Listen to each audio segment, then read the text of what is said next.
തന്റെ സ്വപ്നഭവനത്തിന്റെ ഗൃഹപ്രവേശനത്തിന് ദിവസങ്ങൾ മാത്രം ബാക്കി നിൽക്കെയാണ് പത്തനംതിട്ട പുല്ലാട് സ്വദേശിനി രഞ്ജിത ജി നായരുടെ ജീവൻ വിമാനാപകടത്തിൽ പൊലിഞ്ഞത്. ലണ്ടനിൽ നഴ്സായിരുന്ന രഞ്ജിത അവധിക്ക് ശേഷം ലണ്ടനിലേക്കുള്ള മടക്കയാത്രയിലായിരുന്നു അപകടം. സ്കൂൾ വിദ്യാർത്ഥികളായ 2 കുട്ടികളുടെയും ക്യാൻസർ രോഗിയായ അമ്മയുടെയും ഏക ആശ്രയമായിരുന്നു രഞ്ജിത.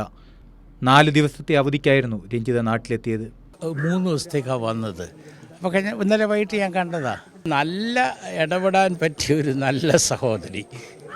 ഞങ്ങളിവിടെ വളരെ സൗഹൃദമായി ജീവിക്കുന്ന ഒരു കമ്മ്യൂണിറ്റിയാണ്. രഞ്ജിത നല്ലൊരു എന്താ പറയുന്നത്, ഇവിടെ ഗവൺമെൻറ് സർവീസ് ജോലി ചെയ്തുകൊണ്ടിരുന്നിട്ട് പിന്നെ തിരിച്ചു പോയതാണ്.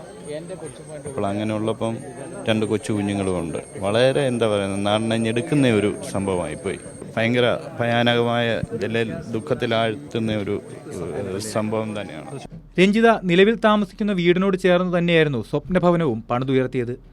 ഈ മാസം തന്നെ അമ്മയും തൻ്റെ 2 മക്കളെയും പുതിയ വീട്ടിലേക്ക് മാറ്റി പാർപ്പിക്കണമെന്നും രഞ്ജിത ആഗ്രഹിച്ചിരുന്നു. ആഗ്രഹത്തോടൊരു വീടും ഒക്കെ വെച്ച് താമസത്തിന് ഒക്കെ തയ്യാറായി എല്ലാം റെഡിയായിക്കൊണ്ട് വരുമായിരുന്നു.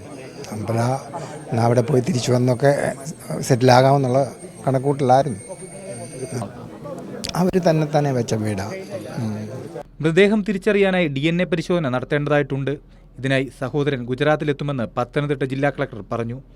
ഈ ബോഡി ഐഡൻറ്റിഫൈ ചെയ്യുക എന്നുള്ളതാണ്. അപ്പോൾ അതിനുവേണ്ടി ഇവരുടെ ഏതെങ്കിലും ഇവർക്കിപ്പം കൊണ്ടുപോയ ഡീറ്റെയിൽസ്, ഇപ്പോൾ ഈ പറഞ്ഞ വസ്ത്രം ഏതാണെന്നോ അല്ലെങ്കിൽ ബാഗോ കാര്യങ്ങളോ ഒന്നും ഇവർക്ക് അറിയില്ല.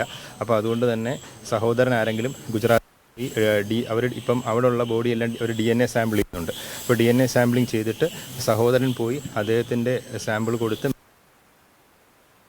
നമുക്ക് ബോഡി വിട്ടു തരുന്നതെന്നാണ് ഗുജറാത്തിൽ നിന്നും ഒഫീഷ്യലി അറിയിച്ചിരിക്കുന്നത്.